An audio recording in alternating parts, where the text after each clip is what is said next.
It's all about the business of the day. SONA, the State of the Nation Address 2025. President Cyril Ramaphosa will be delivering this year's State of the Nation Address at 7 p.m. tonight. And I'm joined now by Mr. Mzwanele Manyi, Chief Whip of the MK Party in Parliament. Mr. Manyi, thanks so much for stopping by. So your expectations for SONA 2025? No, look, we'll indeed be listening to the fake address tonight by a man who's got blood in his hands. 14 of our dear soldiers have died there for nothing in the DRC. So we go into this State of the Nation very aggrieved as a nation that we've lost our children for absolutely no reason. So that's the posture we go in.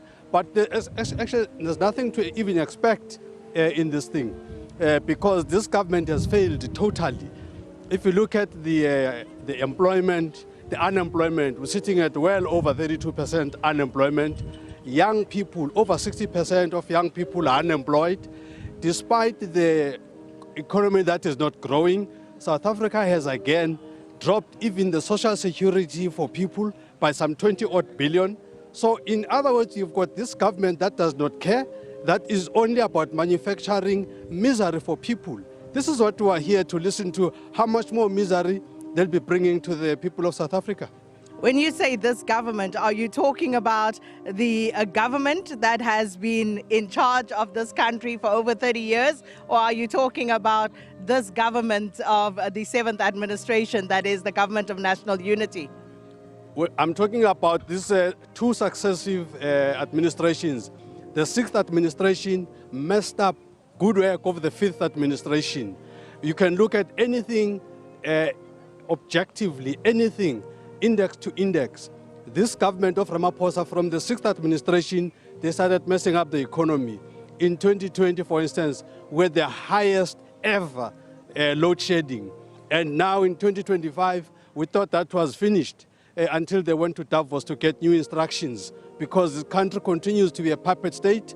The instructions in Davos was that now that Trump is going back to coal, so South Africa must become another dumping ground again for the renewables. So the puppets have taken the message and now are beginning to talk about load shedding again. So it's really a complete mess. I think South Africa must free itself from the ANC and the DA because they are together in this thing. They are birds of the same fellow, and they continue to really just mess up the economy of this country. We would have thought that the DA people who have got a lot of business connections would know what to do to build the economy. Instead, they are together with the ANC in destroying the economy. Interesting proposition that you put forward, but of course, where's the evidence to that? You know, when you say they were given instructions to make sure that renewable energy and its sources are dumped here so that others can go back to using fossil fuels, where's the evidence to support that? No. I mean, do you have eyes? If you've got eyes, you can see this. We have a very competent CEO in Eskom by the name of Dan Marukani. He had put systems in place to make sure everything works, and everything was working until Davos happened. What happened to all the good things that Marukani had put into place? It just all of a sudden, you go to Davos, you come back, things are no longer working. We're back to that stressful period of 2023. But it was 2 days, and Eskom said, you know, this is just a blip. Things should go back to normal. It's the same story. Last time, Alec Ewin said, no, it's just a bolt in Quebec. So it's a normal story, it's a normal propaganda. This nonsense of load shedding will continue. And we're very worried as the MK Party. And we think that Ramaphosa and Steenhuisen have got no clue what to do. This coalition is nothing but a curse to the country. And the people of South Africa had taken power from the ANC because they discovered that the ANC has run out of ideas. And now the DA has propped up the ANC to continue to make misery out of the people's lives in this country. So the sooner both the DA and the ANC are removed from the scene, the better for the people of this country.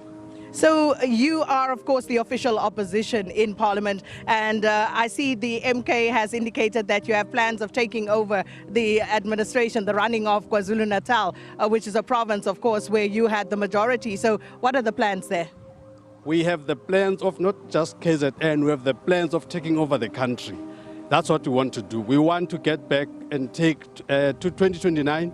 We will get the 2/3 that were robbed off in 2024.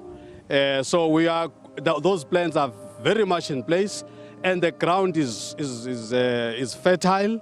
And all we have to do is to ensure that the checks and balances in the IEC are proper. We want to make sure that there's proper oversight, because we think the biggest problem is oversight in the IEC. We were robbed. We cannot have a situation where 2 hours of blackout resulted in the mess we have.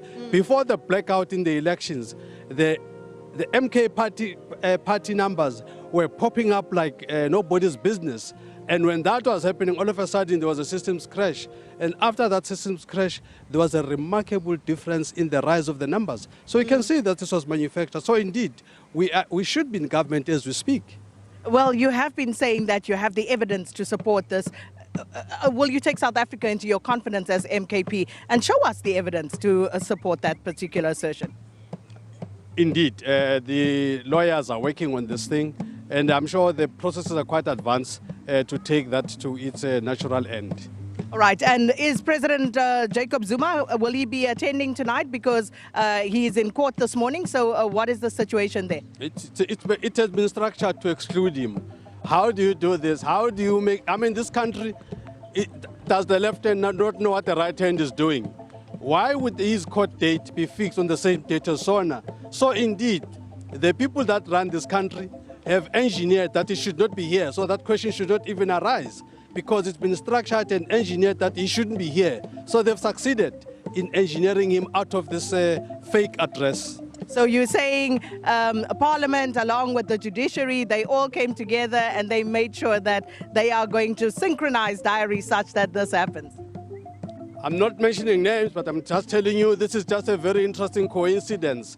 And you cannot tell me the state have got in section 141 of the Constitution, they have all these collaborative efforts. Everybody talks to each other.